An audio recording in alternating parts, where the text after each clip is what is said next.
Hi guys, welcome back to the Revive Stronger podcast. I'm your host, as always, Steve Hall, and today I have Andy and Steff over from the WNBF UK talking about judging, how they select their judges, what the judging criteria looks like, and I think there's a lot of take-homes for competitors and also coaches of competitors in this episode, so definitely listen in. There's loads of valuable take-homes. And as a reminder, if you do like the show, please do subscribe over on YouTube, give us a thumbs up, give us a comment, and give us a nice rating over on Spotify if that's where you're listening. It's always appreciated. And share it with anyone who you think is going to be interested. So guys, without further ado, let's get into the show.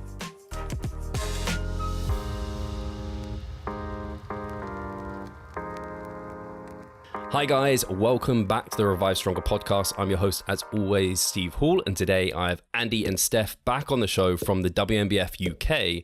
And today is going to be a podcast talking about judging. I know we had an episode out on the improvement season with Pascal, kind of talking about my experience as a judge. But now I have the guys that run the WNBF and who invited me to become a judge, which was a huge honor. And so we're going to dig into that a little bit more for you guys, because I think it's great to have people who have been doing this longer than I have and head judges and have a lot of experience in that sector. So I think this is going to be a really interesting chat for coaches, competitors, future competitors, anyone and the like. So I thought a good place, well, first of all, how are you guys both doing? I know we just spoke about how it's nice and warm. Me and Andy are not topless, we're sleeveless. That's the one. Sleeveless. Now anyone who's listening to it's like, are they actually topless? They're going to check out the YouTube video. Good reason to watch it now. I don't know. Use your imagination. So whatever you want. I don't mind. To be fair, we're talking to probably mostly people who are bodybuilders or that sector. So I'm always like, well, you've seen worse. Like, if I'm topless, it's not interesting. So anyway, let's kick off with the first question, which I had, which was, why do we have judges in bodybuilding? Because I think this is what makes bodybuilding a little bit unique versus other endeavors. So I don't know if Andy or Steff, if one of you have an answer to that. Okay, I'll come in right from the off on this one. Well, first off, thanks for inviting us back on the show, Steve. You've always been a really big supporter of all the things that we do. So we really do appreciate you coming on. First thing, we're just going to plug the WNBF UK. Our next event is on the 9th of October, guys. So get your entries in just now. The last event that's just gone by there, Steve, that you were helping out and judge at, that was already the biggest event in natural bodybuilding this year in the UK. I think it's had already double the amount of competitors that any other natural bodybuilding event has had in the UK this year. So it was a big deal, and we were super pleased with all the people that came out and supported that. I don't know if this will be an exclusive by the time this goes out. The dates for next year's competition for anyone who's wanting to take part in that are first timers and novice next year. It's going to be on July the 16th, 2023. So guys, girls, get ready. Show me what you've got. First timers, time to go up there and do it.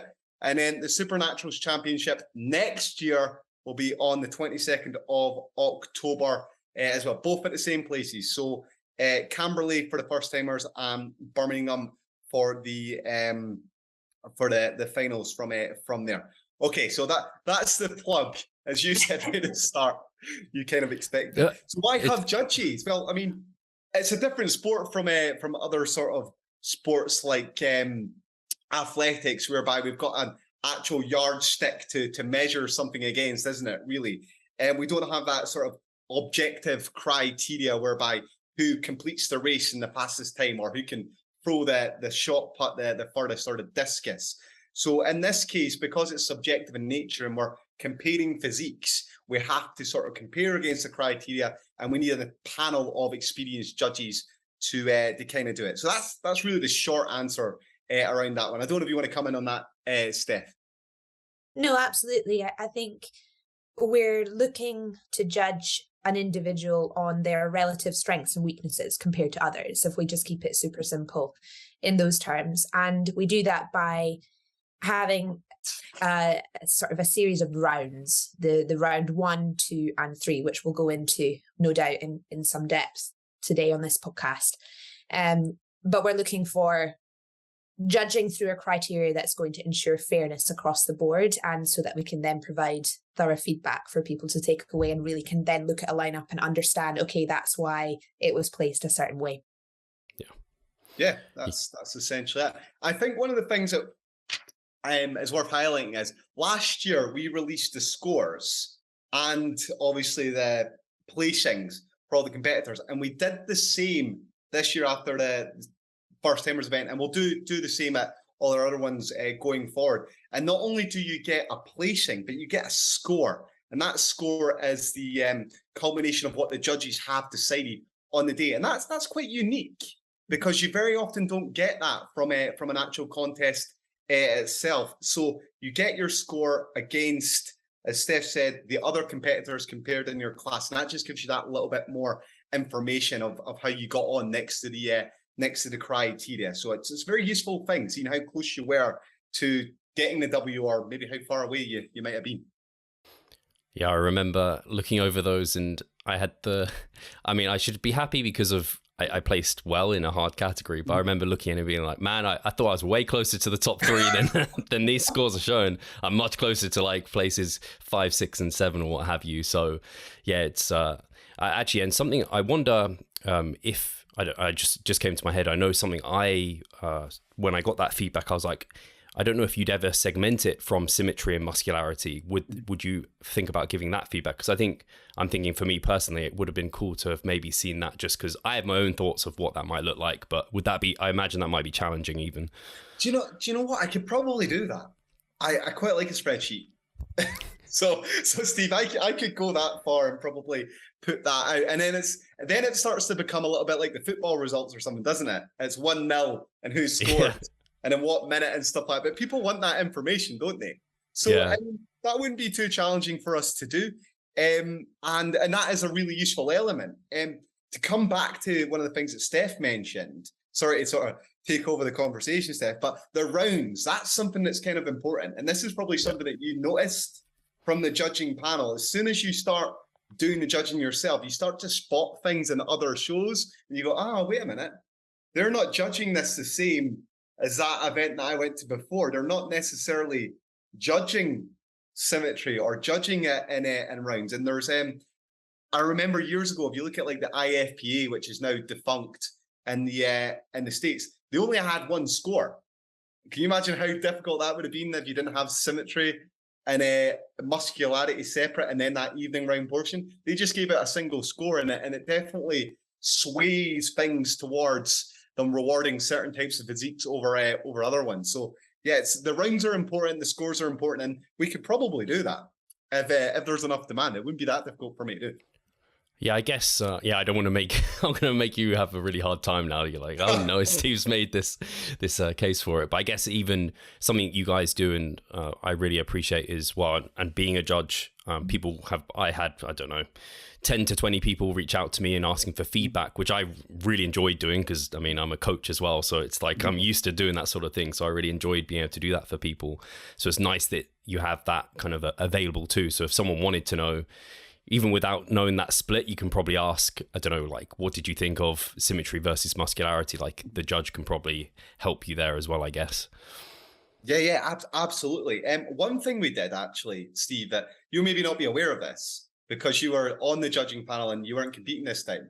We gave every single competitor individual feedback from the event. Every single person got an email saying, in these 5 elements, you are probably between 1 or 5. Now, it was very general, the feedback, but it was a little bit of something for them to take away and go, okay, right, I need to work on that condition a little bit more, or work on my posing a little bit more, or work on my symmetry a little bit more. So we did that as well, in addition to you guys being available for people to reach out to you and ask you for that little bit of feedback as well.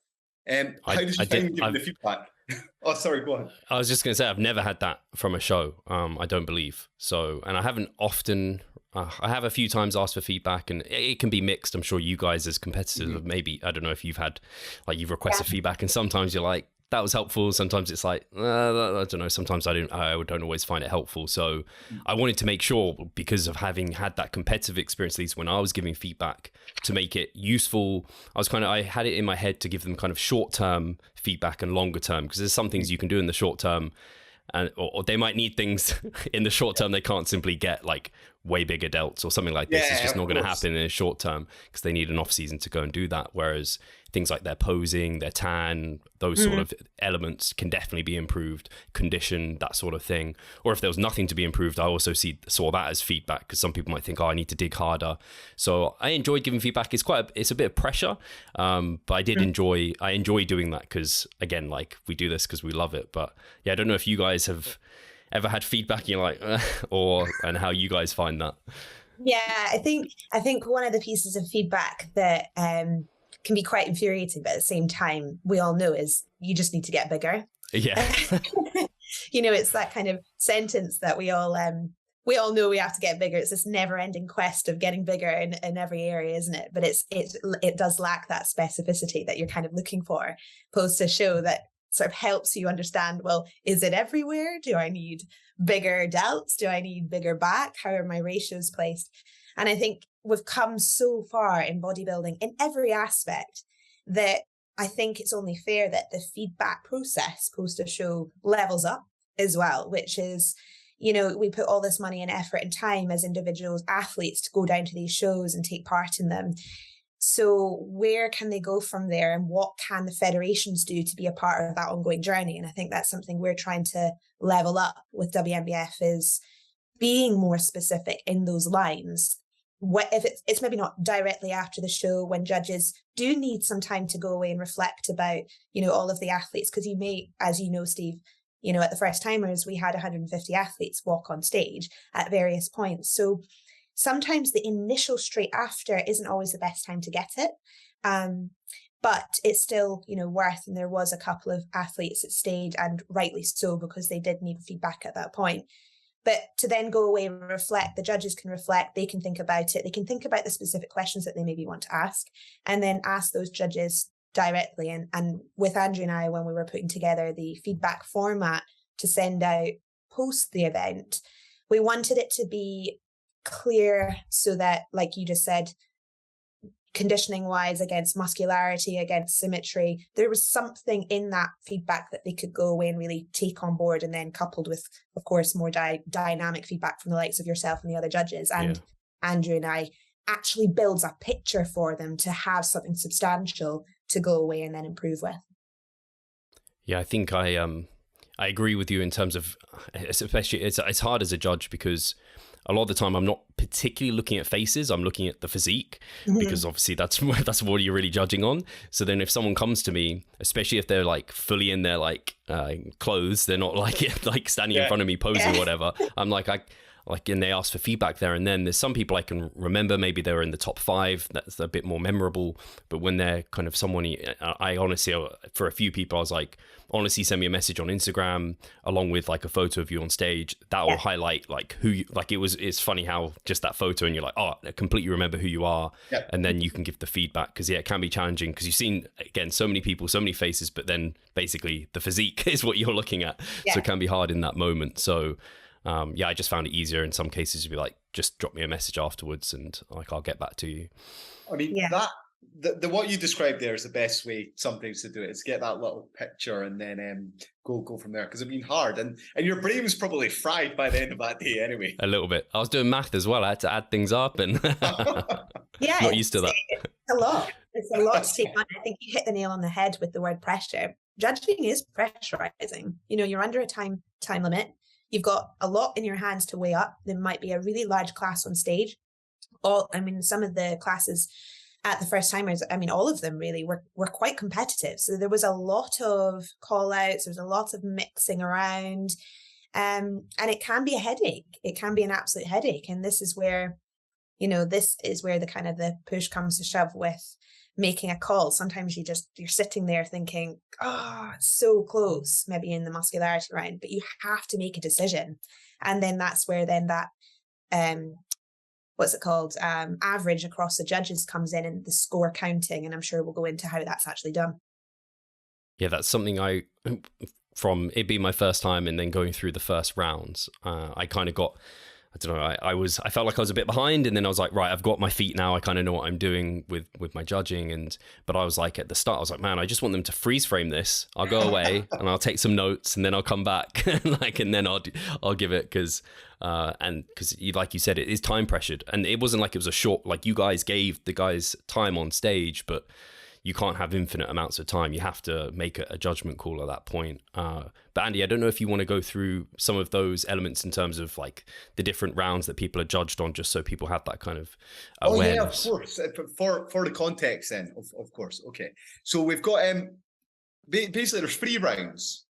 Some competitions will do 2 rounds, but you've got 3 rounds. You've got that first round when everyone walks out on stage, and we go through the symmetry, and that's those quarter turns. So we're comparing how symmetrical the physique is, how nice those lines are in the physique, how good is your X frame at that particular point from there. This round here is not really a round where we're judging the conditioning of the athlete. So having those ripped glutes doesn't really help you at all in that round, although if you are in shape, you tend to have a tighter waist, which emphasizes that better V-tape or that better X frame that you've got. So that's round 1. Symmetry, top to bottom, front to back from there. Some guys do really well in that round. And then when they come to the muscularity round, if they're not as symmetrical, or rather, sorry, let me backtrack there. If they're not as conditioned, then they're not able to display that muscularity off as well in the second round. So that second round is what we call round 2, muscularity. We're looking more muscle size. We're looking more the conditioning of the muscle. How low is the body fat levels from there, and then we're judging it across the 8 mandatory poses as well. So your front double biceps and things like that, and you get a score for both those rounds. Now, as I say, in a 2-round competition, you'll get best score from the 2 rounds put together, and then you get scored based on that against all the other competitors. In a 3-round competition, you get that evening round or the routine round as then scored. And I was saying to you off air before we came on from there, it's very often it's a tie-breaking round where people are close on a scorecard from there.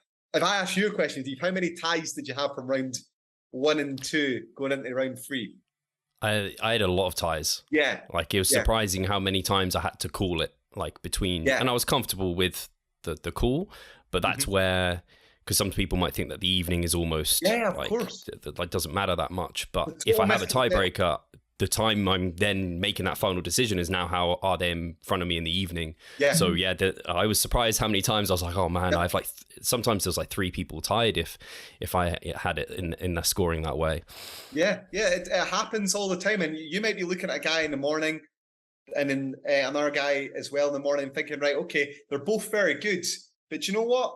I'm just going to leave it until the evening and see who impresses me in the evening to make my call.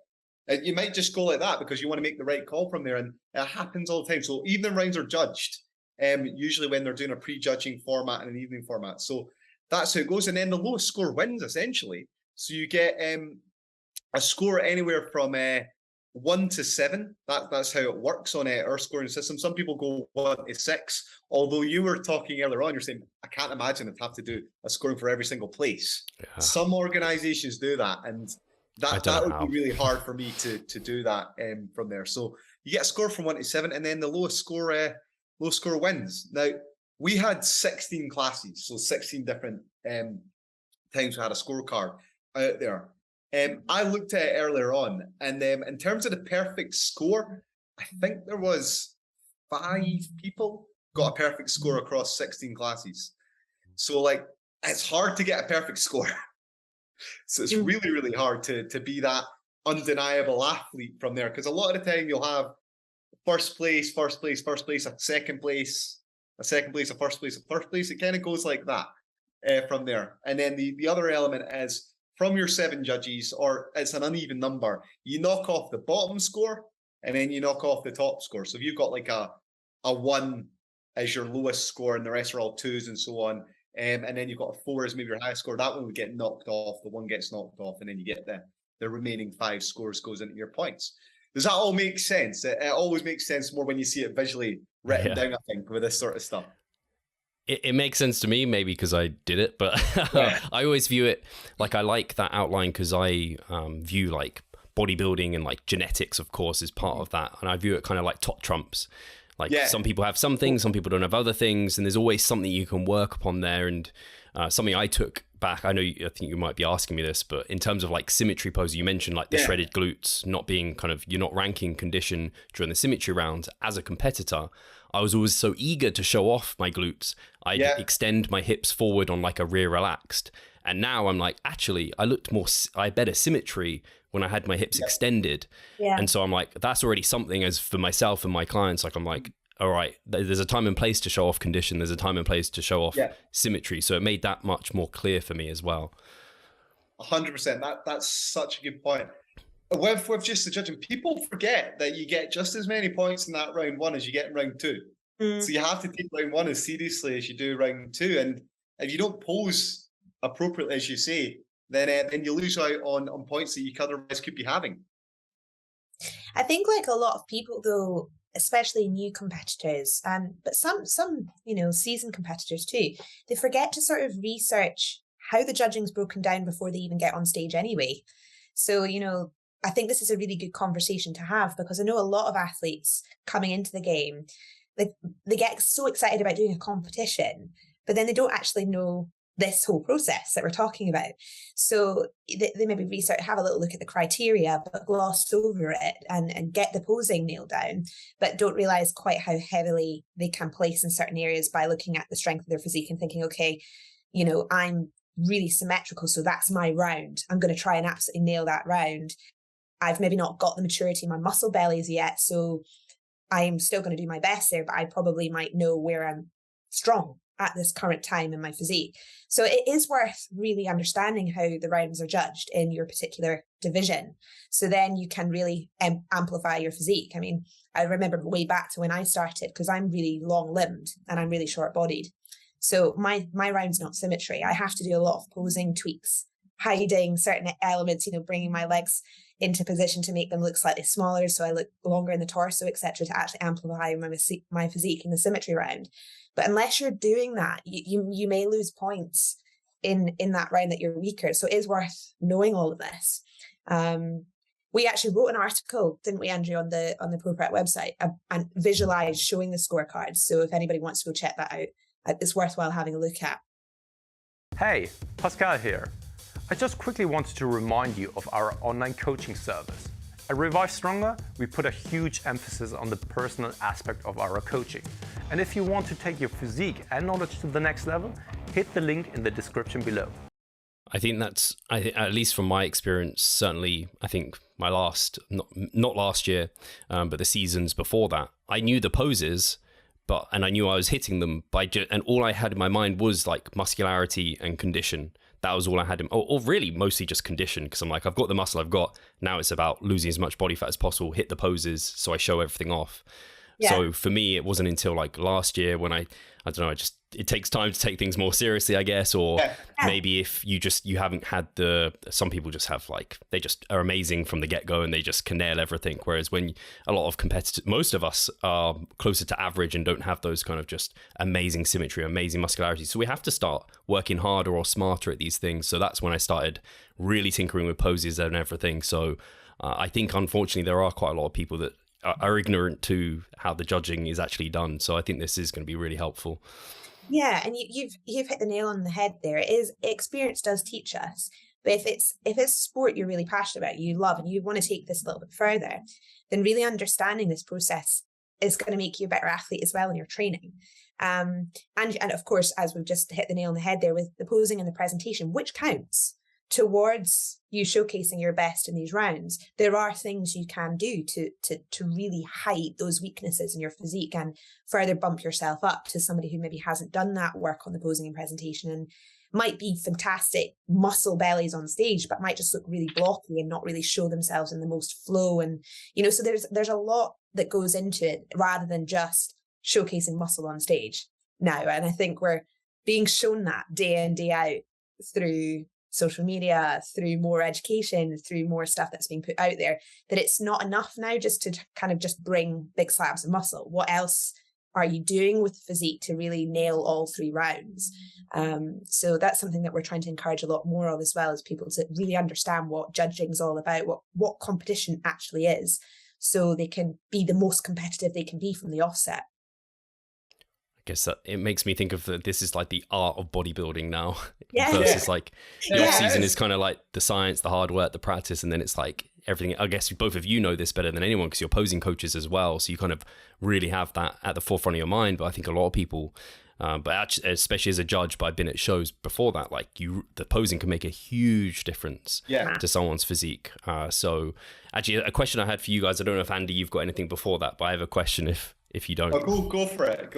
Something I think I'm gonna come against this more and more as a judge if I keep getting the opportunities to do it, and something I've always just found challenging within classes, sometimes with clients and what have you, is you have people who, like, because the muscularity round is obviously muscle size, but also condition. So it's kind of like sometimes you get those kind of opposite ends where you have people who are completely shredded, but the muscularity is not quite there. Whereas you have some people at the other end who maybe they had another 5-10 pounds to really lose to show it off, but they've got a bunch of muscle there.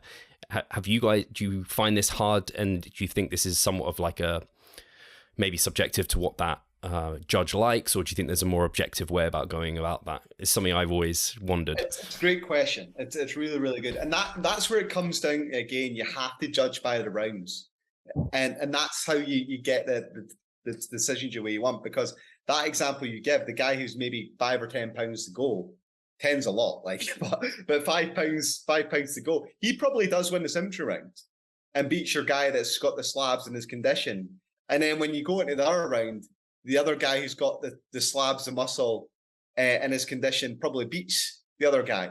But that guy who's got the nice symmetry, he probably doesn't place. It doesn't go probably 1 and 2. It probably goes the guy with a nice symmetry. He probably ends up 3 or 4. He probably ends up further down the rankings from there, because there's other guys who are ahead of them in terms of that conditioning. And we all have that sort of bias whereby we're looking at someone in that round and thinking, right, okay, he's really good. He's got great size. Everything's where it needs to be and everything like that. But you know what? You got to lose more weight, big guy. Like you need to be a bit more conditioned and show us a little bit more of that low body fat to place high in this particular round. And that's where that criteria comes in, whereby the expectation is that we want them to have low body fat levels. And if you want to put a sort of something more objective on it, you're probably expecting at the highest levels of sort of natural bodybuilding, guys have body fat percentages in the region of around about 2.5 to sort of that 4% body fat level, really, because that's what everyone's carrying. And if you're not carrying body fat, or if you're carrying body fat levels really higher than that, you just don't show as much muscularity as some of those other guys. Does that answer the question for you? Yeah, I think that symmetry to muscularity really helps define that, because in my head I can even think of people at that show who I think could have placed higher in like the muscularity round, and they were very good in symmetry, and they maybe would have placed even higher, but they had more to come off.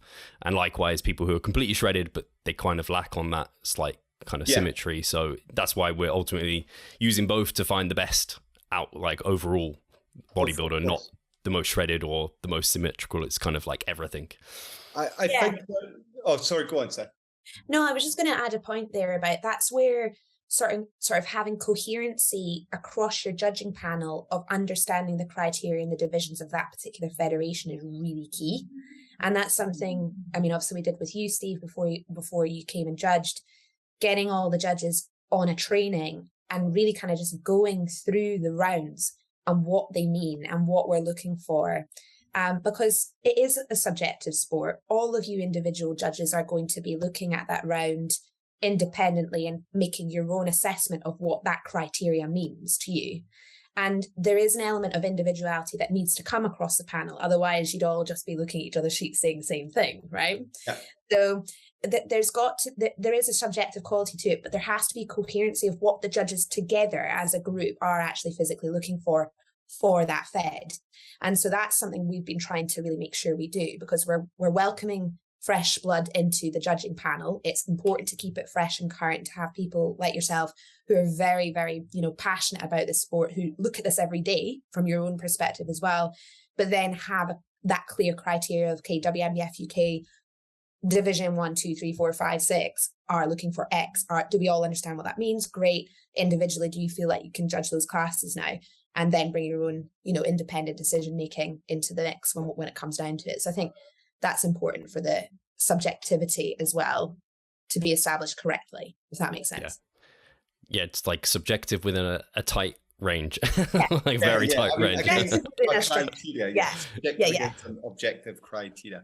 Yeah. What was the thing I was going to say? Oh yeah, come back to your point. There's always that apples and oranges element, though, isn't there? You always do still get the guy who's okay. His symmetry's not great, but he's got slabs of muscles and he's ripped, versus the other guy who has good symmetry. He's also ripped, but maybe he's not quite as big or whatever. And that sometimes comes down to just the judge's own personal preference at the end of the day. And that's why, again, it's hard to get a perfect score, because sometimes the judge just likes something a little bit different. His idea of the perfect physique is a little bit different against that objective criteria, if that makes sense. Yeah. And I guess actually it's just throwing up a thought. I think it's along the same lines. And sorry, I'm driving this towards more bodybuilding. No, it's cool. In terms of a like in the overall, very often if you have a good heavyweight bodybuilder, or I guess maybe it would be tall, and most of the time if they're heavyweight, they're going to be the biggest. They often are going to be winning the overall. I think it was actually the short that won it at the WNBF first timers in the end. Do you think that's not the norm though? You're right. No. That's not the norm. Do you think it is just because at that point, like you said, everyone who's in the overall, typically they're coming with that level of condition that's almost like there's very small margins between them. And then the taller or the heavyweight competitor is just, they're carrying that much more muscle mass than the others. If they're then also having the symmetry, do you think that's why that bodybuilder tends to take it? I think so. I think you're right there. Maybe it's something to do with just, or let me track back. I'm watching bodybuilding shows and competing in them for the last 15, 16 years, and looking at British finals. I can't remember the last time like the lightweight guy won. It's always either the middleweight or the heavyweight usually that takes the title. So to back up what you're saying, and people always said this about Sean Ray. If Sean Ray was like, say, 5'9" rather than 5'5", he probably would have won the Olympia a few times. But I think the bigger guys, very often the stature just overpowers the shorter guys, and that's what often does it. And people remember always sort of say like a good big guy will beat a great little guy, and that's a sort of common cliche you see in bodybuilding.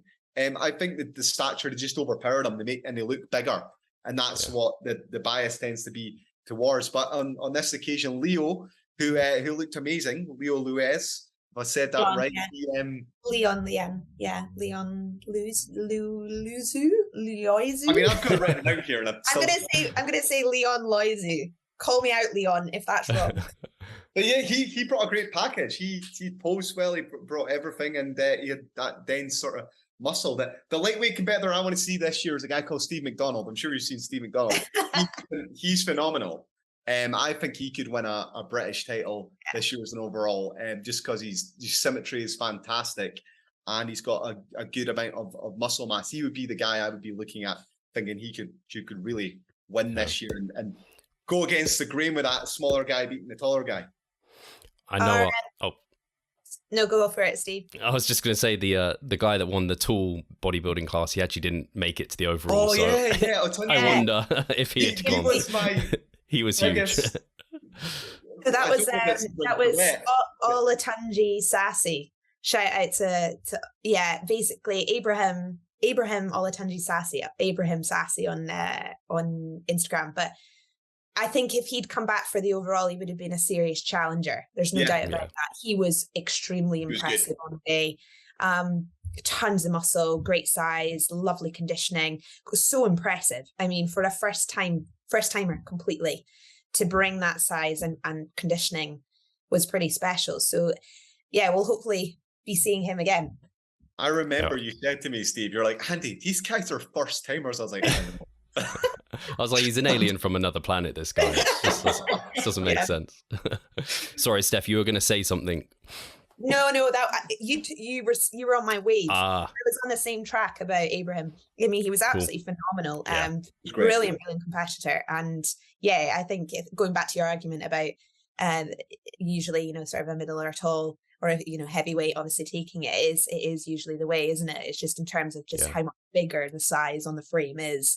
It's very hard to contend with that. But no, he was a phenomenal competitor for a first time show for sure. So good sort of potential there to throw into the mix, no doubt. Yeah, for sure. And actually, this is a slight side jump, but I just wanted to bring it back because there had been, I don't know if you guys have heard it, but there was like some discussion surrounding natural bodybuilding being dead. So it just reminded me right at the start when you guys said, and when this topic came up, I was first thinking about your show, and the first time was how it sold out, and there was, I think, over 150 competitors.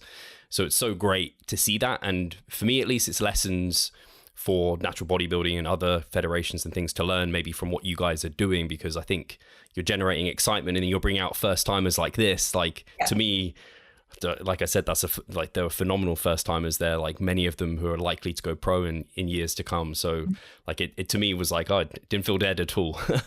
I know. I'm going to call out Sam right now, by the way, because it was Sam that said this. Sam Akunolo. I can never pronounce it. Samuel Akunolu, yeah, I can never pronounce it. Sam, next year I want to do a pro show. You come and do the pro show, right? You come and do the pro show. I want you there.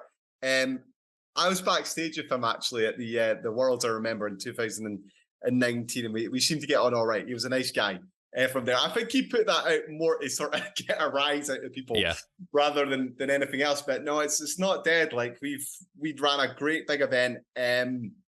I think the scene's very different in America compared to what it is over here in the UK and in Europe. And I see you nodding along there to sort of realizing that. But yeah, man, Sam, come across and do the show.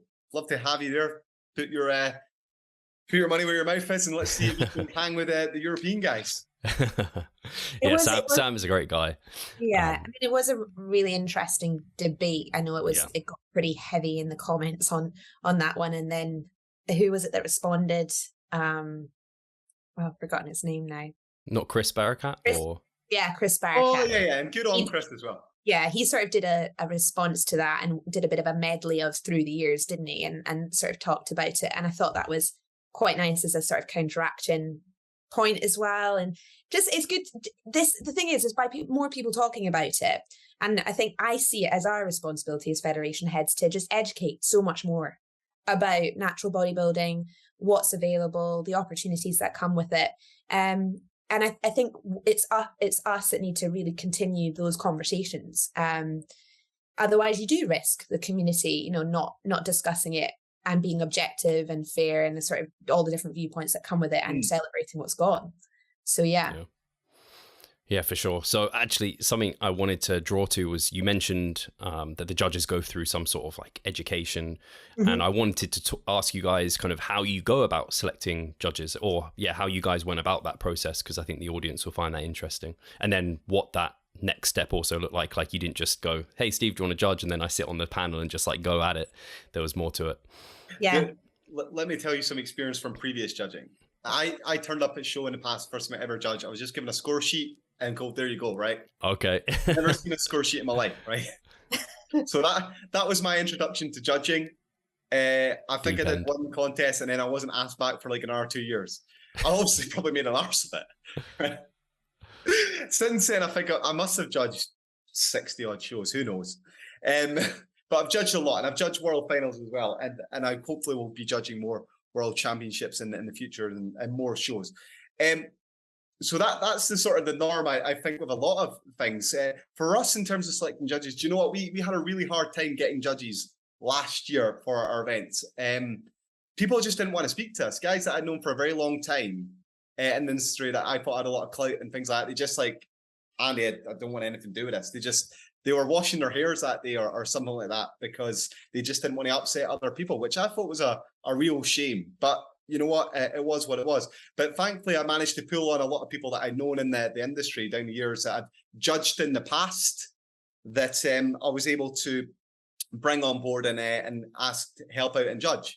So like we had Gus Fisher last year, very experienced judge, done a lot of shows in the past. We had like Adrian Gray from the PCA. He came over and supported us, a very experienced judge. Christian Kerr done a lot of stuff for the MPA. So we had a panel, but at the same time, you have to bring in new judges, fresh eyes, I mean, I said on a podcast before, like, look, this is like 2022. You can't, and bodybuilding is very different. You can't still have the same bald heads and grey hair that have been doing it for 25 years or 30 years, that have got a very old school idea of what judging actually is and what bodybuilding is. So you've got to bring new people into the sport. They deserve the opportunities as well. Like, they've been around, they know the stuff that they're talking about, they've seen it. So it was a case of getting new judges in, and the people that we selected were, well, they have to be respected by their peers first and foremost, because you don't want to go out and get judged by someone who hasn't really done anything themselves. That's just human nature, I think, from there. So all our judges that we had on our panel were either British champions or competed at world levels or things like that. So I think that was a good sort of starting place to get your judges, people that have been around for a while as well. I thought it was important that we have a diverse panel. So you've got to have males and females there. Yeah, you have to have that on your panel as well at the same time. So that was a criteria from there. And we have to have people from different classes too. Like, I know if I'm like a bodybuilder, I'd rather be judged by a bodybuilder. That's just how I am. If I'm a men's physique athlete, I want to be judged probably by guys who are men's physique athletes. And if I'm a figure competitor, I want to have some figure competitors judging me as well. So there's a whole bunch of things coming in place there that are going to help me try and select the criteria, because we want the people that are being on stage to feel like it's fair. Yeah, and that they're being judged by people that they can relate to as well at the same time. Does that make sense? It makes tons of sense. Yeah. I don't think I've ever really thought about it as deeply as a competitor before, but I think, and I don't know how many competitors really think about the judges and kind of, like we've said, like, and what they're doing and scoring on. But that sounds like, to me, if other federations aren't taking that approach, it seems short-sighted to me to not have that, because the whole point of having several judges is to kind of have that, like, bring all the scores together so you get the best overall. And so you need diversity within that scoring too. Otherwise, like, you do just get a very dogmatic, or not dogmatic necessarily, but one way of thinking, whereas you need more eyes. Yeah. And that's really important that you might not necessarily always have the same panel every single time, every single show. I think that's important as well, that you have a mix of different people that you're able to call on. I think generally some of the kind of comments you often hear from competitors, and PCA do a good job of sort of saying this before they start their shows, but everyone who sits in the audience likes to have their opinion, right? So, come and judge. If you want to have that go of having a go on the judging panel, it's something really important to do, because you hear a lot of comments like, oh, that judge so-and-so has 3 athletes in the show and it's prejudice, or it's this or it's that. And it's really short-sighted. And we do our best, obviously, with being really, really, honest and fair in terms of taking judges out or pulling judges back in, depending on who has what in which class. But at the end of the day, there's a level of honesty to this game on that panel, and we wouldn't be selecting people unless we were providing a fair, objective panel to actually judge fairly. So I think the kind of average comments you get every show, they're sometimes quite challenging, but what can you say? Just give somebody the opportunity to judge and see how this actually works. And then those sorts of things can be quashed, but you're always going to get those comments. I mean, I would put a call just now. I would love to get more judges as well, by the way. So if there's people listening to this that are thinking, I could give a shot at that, then if they meet the criteria and I think they're viable, then yeah, why not? Because we always need them, because we're all volunteers basically doing this. So I can't always get people. So there's always needs to be people to fill the shoes from there. And over time, we'll build up a bigger bank of people. Coming round to the training of people. So I got everyone on a call. So I had all my judges there, and then we all had a big chat and everything like that. Because one of the criteria has got to be as well, like, do you all get on with each other? Right? Because you've got to be team players. Yeah. So that's the start.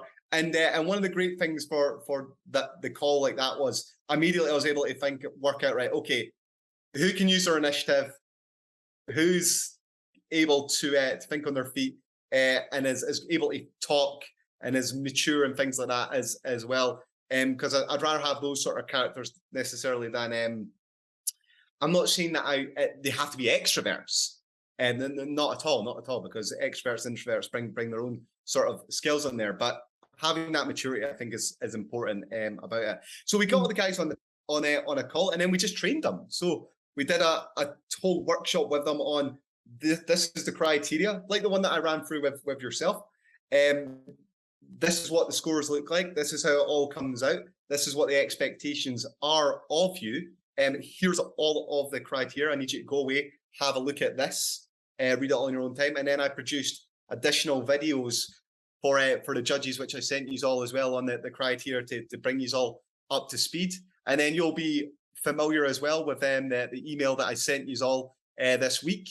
And I showed you all the scores so that you can all do now reflective practice on, okay, well, this is where I think it should have gone here, and this is where it should have gone there from there. So it's a constant process of training against the criteria.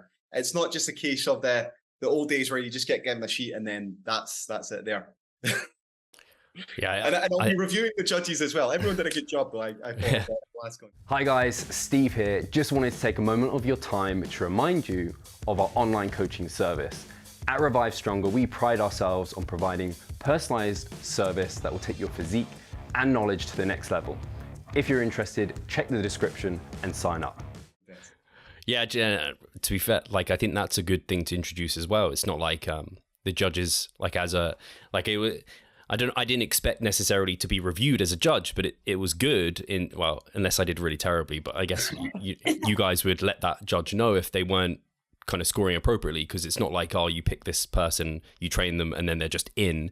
Like you said, Steff, like you want to rotate different people in and out. I think that makes sense as well, from the judging panel. And obviously you don't want to just have any old person though, like you are reviewing it. And if, I don't know, if they aren't being objective, or, I don't know, you see that maybe it was someone who had people they had clients in the class and they were like being sneaky with their scoring, whatever, for whatever reason, you can quickly pull those people out and not have them in there. So there's a lot of work going into it, is partly what I'm trying to say.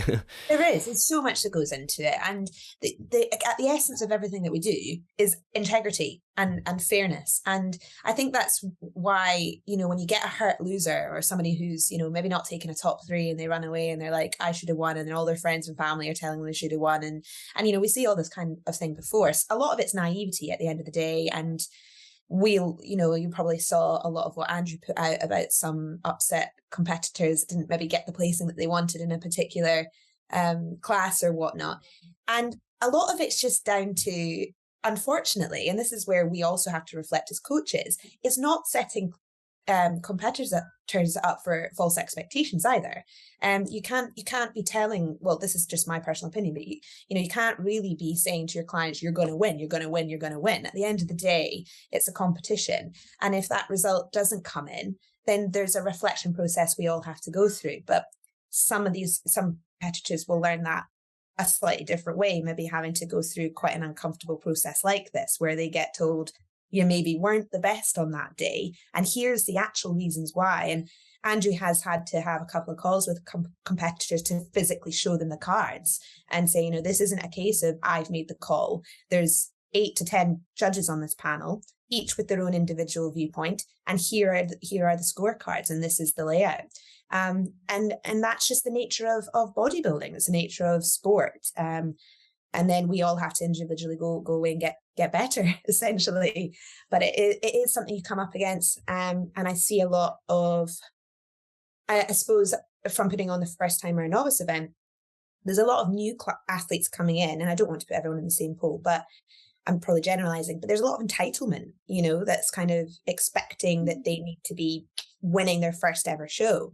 And it's, well, if you've got a class of 20 people on stage, 19 of those people aren't going to win that particular class. So, there's a lot of lessons that need to be learned. And I think a reminding of a humbleness of the sport, and that everyone's on the stage doing the same thing that you've done to be there. And on the day only, 5 or 6 people can place. And that's the nature of competition. People have to be ready for that and respect the judging process. I think that's so incredibly well said. I couldn't say it any better. I think I absolutely agree with you from a coaching perspective. Like you can't, I mean, building someone up like that is like building them up for failure in many ways. And you have to build confidence. Well, I think you build confidence in your clients in other ways versus just saying, oh, you're bound to win and what have you, because like, yeah, I mean, you just never know who's going to turn up on the day. And again, you don't know how things are going to ride on the day either. And you could have worked harder than anyone else. You don't know. But it's not just hard work. It's everything that goes into that too. So you have to draw. I think drawing, this is what I've had to learn anyway, as someone who's slowly climbed the ranks to do okay, is to love the process and what that brings, and not judge yourself by like, did I win or not? Because years down the line, you'll probably forget that anyway. So I think, yeah, very, very well said. Yeah, totally agree. To add to that, I always think I've heard this analogy of like football managers. I thought was great, and it was like, okay, not getting too overhyped if they won, and getting so excited and getting overg'd, and then not getting too disappointed if they lost. To have that so that the emotional swings weren't too high. So sort of trying to keep that balance always what was kind of important. And I think that's a good sporting way to sort of think about going in for competitions. I mean, some of those classes are stacked, man. You see them. Really, and I would rather be like placing 5th or 4th or whatever in like a really stacked class than like taking an easy win, because you're gonna get way more from that. And way more of a balanced perspective on where you actually stand from there. And the first timers, I mean, my coach Dave always says this, it's a free hit. Like your first ever one, you don't know where you are.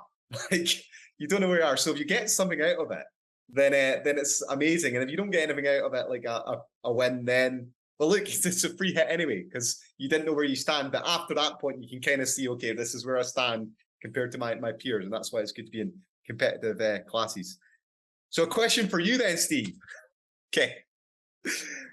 Would you do it again? The next one is, I mean, has it changed your perspective forever on bodybuilding? So I would definitely do it again. Whilst you said like it definitely was a stressful and like it isn't like I don't know, you don't just, it's not a relaxing thing to do. Like it's like almost like an exam essentially. That's how. And honestly, Steve, it gets easier, honestly, and it gets more enjoyable. The more you do it, the quicker you get at being able to do it. And I felt that even through the day, it definitely got like that. But it's so rewarding because I've been on stage and I've had those emotions. So everyone from the people at the back of the stage who are congratulating the winners to the people who are winning and the emotions coming through, that's a special feeling that I even got from that. I don't know. It's just something incredibly rewarding about that. And also I think it makes me a better, bodybuilding is such a large part of my life now, to take it to the point of judging as well as like that next step as well. And I love everything about that like aspect. So yeah, I definitely do it again, even though I don't think I can imagine it not being for everyone for that reason, because it is quite tough. Mm-hmm. I think it definitely you coach a lot of guys. It'll make you a way better coach. I've no doubt, having that experience from there. You just see things completely differently. And like I said right at the start of the episode, you spot differences in shows. Because now when you see results, you're like, well, they're judging something differently than the criteria that I was maybe going up against. And it makes you more conscious of that. One thing you talked about was the call-outs. And I don't know if you want me to go into that at all. Yeah, for sure. So I think people who've been at shows, they probably, especially when you're in a bigger class, obviously I guess a call out has to happen when you're in a bigger class. We have like first call outs. A lot of people will have heard that. Yeah. And generally it's seen as a very positive thing. But I think it would be interesting for the listeners to hear kind of how does the first call outs get decided and what does it mean exactly? Okay, so we did this different, by the way. This again, why I thought I'd bring this up, compared to what you probably normally see. So like if we take a class which had, let's go a nice easy number, 14 in it. Everyone walked out on stage and then we brought the first 7 forward. So that's essentially the first call out. But that didn't mean that actually they were the top 7 athletes in the show. And I think some people get confused sometimes because they think, oh yes, but they feel they sort of just think about it practically in terms of how we're judging it, yeah? So the first 7 came out, and then the next 7 came out. And what I was hoping for was that my judges sitting beside me while I was holding the microphone calling these things, were going to give me some numbers of who they thought were the best athletes in the call.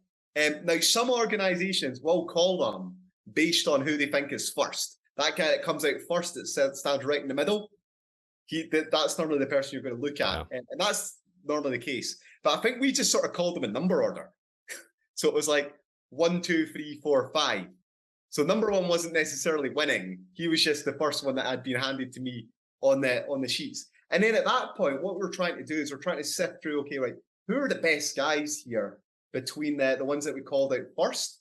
And then we send them back, and then we've got our second call out where you're trying to work out, okay, right, who did we miss from that first call out that maybe could have made it into that first row of 5 guys? And then we send them all back. Yeah. And then it's probably that third call out. That's the one you really want to be in. Yeah. If it's getting judged like that. Because if you're in that one, then you're probably in contention for that top 5 spot, because the judges have decided, right, okay, we like the guys from that second lineup that made it in there. The guys from the first lineup, there was maybe a 1 or 2 of them. Maybe we made a mistake and we didn't want him in there. Or maybe there was someone at the back that started slowly and they didn't really have that wow factor initially on stage, and we missed them from there. So if you can be in that sort of third call out, then that really sort of helps you. Typically, when you're getting moved around, you're getting compared from the judges next to your guy that's standing next to you. That means that's probably who you're closest to being. And then again, it is in general. Usually the person in the middle is often the one that's probably doing the best. Sometimes you'll take the best guys, and this happened, and we're like, right, okay, we've decided, we know who number 1 and 2 are. Let's put them back in the lineup and bring some guys forward from the back. And then you've got a different 5 guys, and those guys that are left in that lineup might be thinking, right, now we're the best. But they've not twigged the fact that, okay, actually, this is now for third place. And stuff like that happens as well. Or you might take the first place guy and just put him at the end. It's like, right, no, we need to focus on these guys. So there's a lot of stuff. Again, this is probably one of these things where written down it looks a little bit better and so on. But you probably spotted it. Like some of the best guys getting sent to the back and guys coming from the front thinking, right, I'm winning now. And you're like, no, unfortunately, sorry, not everyone could be a winner. This is us trying to work out who's 4th and 5th from there. Is that an overview?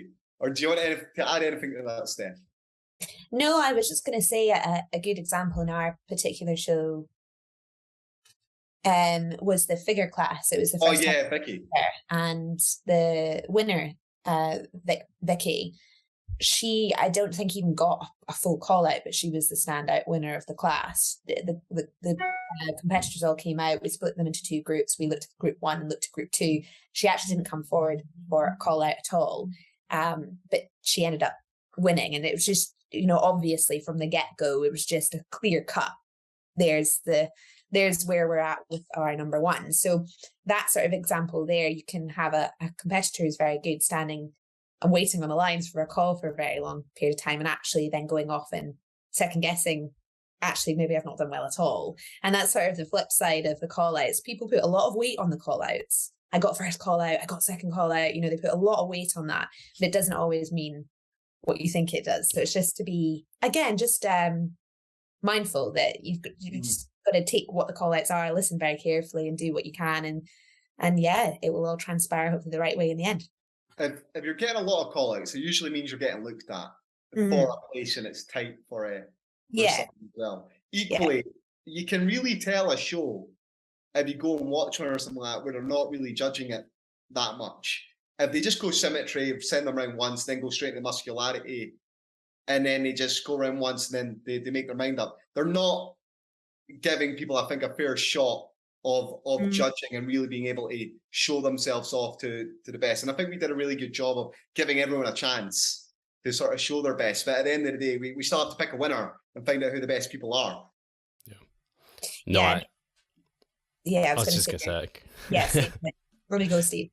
I was just going to agree. I think you guys did a good job of moving people around plenty, and because even there's judges on the right, there's judges on the left. Yeah. So you got to move them around at some point to be able to be seen. But I've definitely been to shows and been on stage and barely moved around. And I'm just like, you feel a bit ripped off as a competitor when that happens. Yeah, Like, you didn't really get to look at me versus this person or what have you. So that's quite sad. But also, I think it's a good point. Sorry. I was just going to say, sorry to interrupt, Steve. That's so important. Like, I don't want the guys that have put in all the work and all the girls put in the work to feel like they didn't even get a chance. And like, you do feel a little bit hard done by. You put all that work in. You want to get at least a call it and get a chance to be compared. Yeah.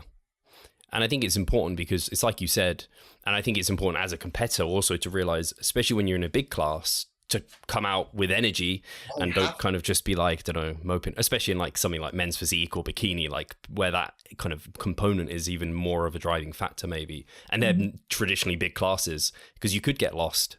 And like you're not always, so, but it's a good reminder for people to hear that where you get called out and everything, you can't be sure where that is. And so you carry those nerves into the evening show.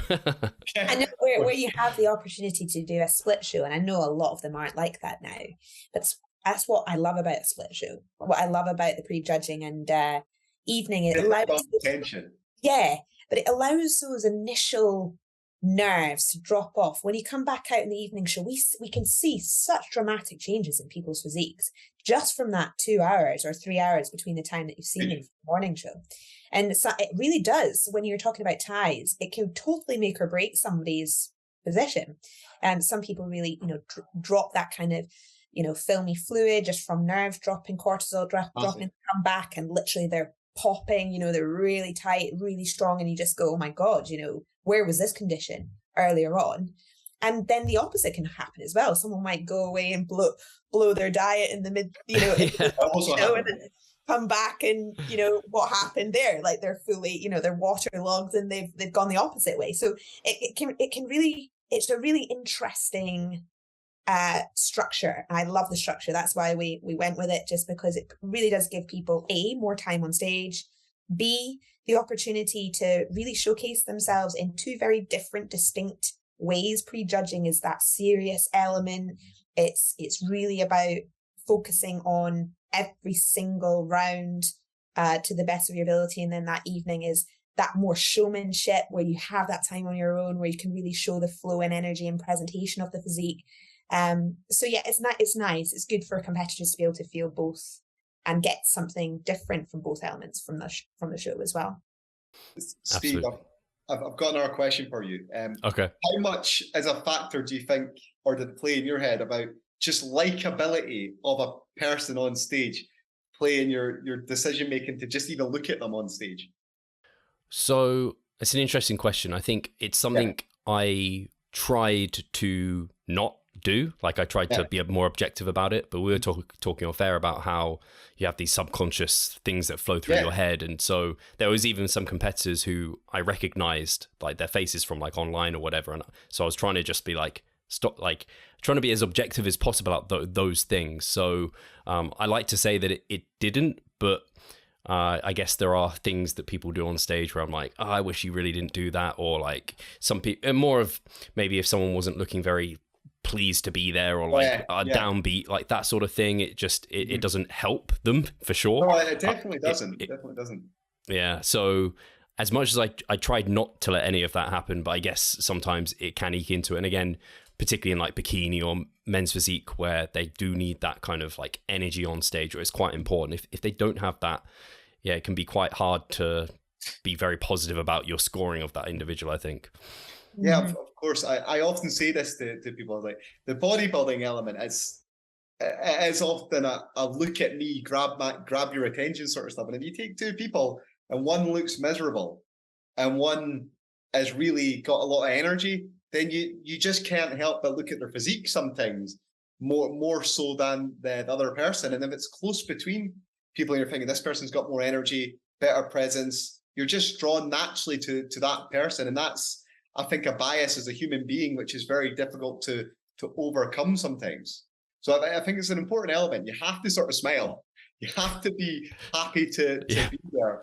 And you have to watch your facial expressions, because I've seen it. Guys come out, look great, miss the first or second call it, and their face just drops. And all their energy just disappears from it. Oh, watching it from the audience, if I was a judge, I'd be like, well, I wouldn't be happy with it because I think it seems unsporting. Yeah. Let's start. So the last thing you want to do is irritate the judges, because again, they're only human. Yeah. Do you think you can take it too far with the energy? Yes. Yeah. Oh my gosh, there can be the complete. There was ones that did. Need to take it down just a wee bit. You know? There's that sweet spot. there is totally a sweet spot, because you can do overkill. You know, you don't want to be like almost, you know, just too energetic on stage, because it can be distracting to your physique. Yeah. It can be completely distracting. You know, it's a typical example, and I see this in sort of posing coaching all the time, is, you know, where the arm is constantly moving, the hand is constantly moving, or you're just, you know, you're constantly resetting the pose, although you've set it. You might be in front relaxed, and then you reset it again, and then you reset it again. And it's just little things like that it can be really distracting, and it can go against you, because you're trying to see a physique still statuesque to be able to judge it. And if it's too much, it can be overkill. So yeah, definitely sweet spot. Guys, I don't know if you have anything else you particularly want to say, or if you want to remind the guys of when the Supernaturals is coming up in October. But we've been speaking for an hour, and I know you probably have things to do, and I want to say thank you for doing this, because I think it's been great, and I'm sure a lot of people are taking a lot from it. Yeah, thanks, Steve. So yeah, for those of you, we just dropped a very exciting video of the show just gone on the Instagram page, which gives you a snapshot into what's to come at the Supernaturals on the 9th of October in Birmingham. And we're looking forward to that. Yeah, again, this is Supernaturals 2.0. We're calling it here, second year running, and we're expecting, we've already got a fantastic lineup of athletes ready for the show, and more coming in every day. It's going to be an awesome event again, and one to celebrate at the end of the year. This is a pro qualifier and a world invite competition as well. So we're looking for we will be inviting our top 2 athletes in every class to the world finals. And we will also be awarding pro cards to those who are of the standard that we believe are worthy of that on the day. So we're very much looking forward to that. So get that one in your diaries. And this is, I should say, an open show, meaning that it is open to all competitors at this time. We aren't a qualifier federation at this point. So this is an open international championships. So we're looking forward to celebrating natural bodybuilding again in October. Cool. And can I just plug the fact that we have spent this year, I think, approaching £5,000 on drug testing. So like, it's something we take seriously. We're into natural bodybuilding because we believe in the values and everything like that, alongside what bodybuilding offers, but also that sort of natural, healthy lifestyle that we believe in. So yeah, we're all about making sure our athletes are tested, and that it's a fair sport for everyone to take part in. So we'll hopefully see you there at the Supernaturals 2.0. Let's do it. Show me what you got, guys and girls. Thank you so much, guys. I mean, that's incredible that you're doing all that testing, because you're right. It's like, why do we do natural bodybuilding? Because, I mean, it's the tested side. So we need to make sure that it's nice and clean there. So, yeah, guys, thank you so much for coming on. Make sure you're following Pro Prep. You're also following the WNBF UK. I'll make sure I've got their kind of bios linked below. And, yeah, we'll catch you on the next one. Cheers, guys. Take care. Thanks, Steve.